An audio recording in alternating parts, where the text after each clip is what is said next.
In an alternate world, humans and monsters are allies, and together they have discovered the greatest sports ever, the monster wrestling.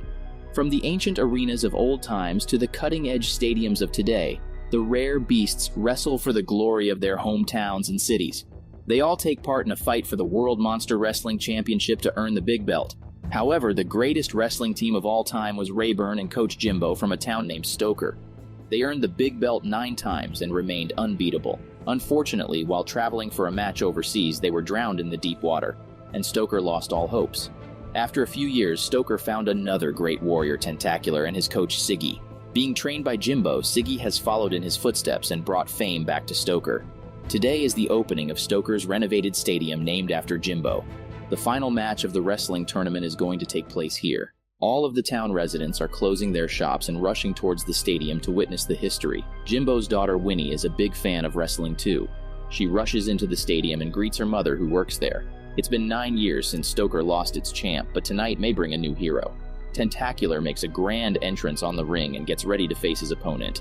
He's going to be fighting one of the scariest wrestlers, the British Bulldog, King Gorge.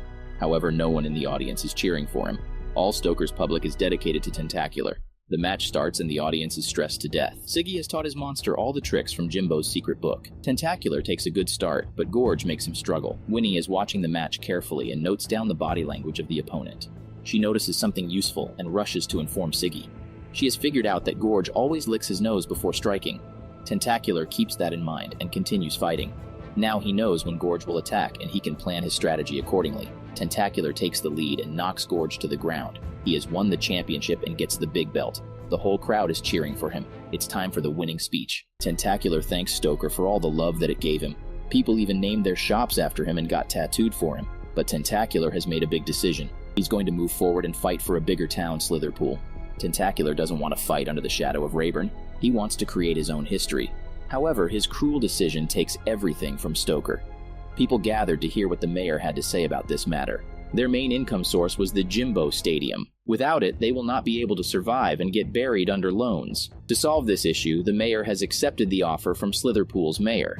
The stadium is going to be demolished and a parking lot will be constructed there. No one can believe their ears, but they also know there's no option. Just to keep the stadium as a memory, they can't starve to death. However, Winnie can't let this happen. She can't let her father's hard-earned history get erased. Winnie decides to find another monster and fight for the competition. There's only 3 months before the mayor sells off the stadium. Winnie has to bring the rise of another champion before that. She takes her mother's blessing and goes on a journey to Pittsmore, as it's the town of illegal monster fighting. She stops in an old building and witnesses the craziest wrestling of all time. There's no rule for fighting here. After the match, Winnie asks the winner to fight for Stoker, but the winner refuses. Winnie also asks the loser and all the other fighters there, and no one agrees to come with her. Winnie almost gives up, but then she notices someone familiar. It's Rayburn Jr., the only son of the historical Rayburn. No one can be more perfect than him. However, he doesn't seem to be a good wrestler. Winnie disturbs him between the match and asks him to join her. While talking to her, Rayburn Jr. accidentally hits the opponent and wins the match. But he's not happy. He seems scared to death, and it's because of his boss. She's the scariest female monster out there, and she pays Rayburn Jr. for losing the match to polish her gambling business. But Rayburn Jr. won the match and caused a huge loss. The boss warns him not to return till he collects enough money to pay for the loan. Winnie takes the chance and tells Rayburn Jr. TQG he is going to earn a lot if he works with her. The monster agrees, but he forbids Winnie from calling him Rayburn Jr. He has left that name and started a new life while being called Steve. He doesn't seem passionate about his father's history or wrestling in general. He only agreed to help Winnie for the sake of money. Winnie takes him to the stadium and promises to teach him from the next day. It's going to be hard because both her and Steve are inexperienced in this field. Winnie gets up early the next morning and rushes to the stadium with her father's rover bike and his secret book. She wakes up Steve and encourages him to train. Steve doesn't take her seriously and says that he doesn't need any training. Winnie doesn't believe him, so Steve asks her to arrange a match for him. After a few days, Winnie takes him for a local wrestling match. She tries to coach Steve, but he doesn't want to listen to her at all. He gets in the ring thinking it will be a regular match he used to fight before. However, this is serious business. Just after the first round, Steve realizes his mistake and requests Winnie to guide him. He must win the match to earn money. Winnie suggests to Steve that he keeps running away from his opponent and makes him tired. Once he loses his stamina, that's when Steve will attack. The strategy works and Steve wins the match. He has experienced victory for the first time in his life and it feels incredible. However, the public doesn't like the weird strategy. The media calls it the worst wrestling match in history. On the other hand, Tentacular is achieving glorious victories one after another. The people of Stoker also don't like the monster Winnie brought, but she's not backing away so easily. She requests Steve to get serious now and learn every move written in her dad's book. First of all, he needs to work on his body. He's extremely chubby and lazy. However, Steve can't keep up with any workout Winnie suggests. The problem is that he has no motivation. Winnie encourages him to try being like his dad, but Steve hates hearing that. That's why he left Stoker, because everyone expected him to become like his dad. Winnie apologizes for comparing him. Instead of copying their fathers, they will find their own talent. Winnie asks Steve what triggers his blood to run and makes him feel happy and motivated. They're going to find his real motivation. After thinking for a while, Steve accidentally confesses that he loves salsa. As soon as Winnie turns on the music, Steve can't keep himself from dancing. Surprisingly, he is great at it, especially the footwork. Winnie believes that she can combine the dance with wrestling and create a new fighting style for Steve. After practicing for a while, they go for the second fight. The opponent is way too fast with his move, and it's almost impossible to catch him. Winnie tells Steve to execute his tango move, and there he goes. He indulges the opponent in dancing and strikes him to the ground. He wins again.